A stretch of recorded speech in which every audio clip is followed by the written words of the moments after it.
জয় মা মৌলিকা। কেন? জয় মা মৌলিকা, দিচ্ছি। জয় মা মৌলিকা, তারা মার বোন জয় মা মৌলিকা।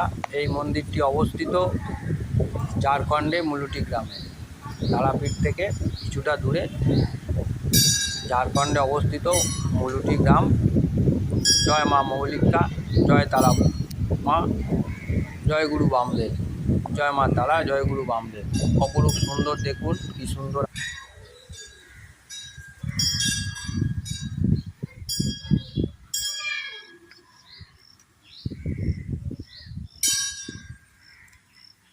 মুলুটি মায়ের মন্দির, মুলুটি মায়ের মন্দির।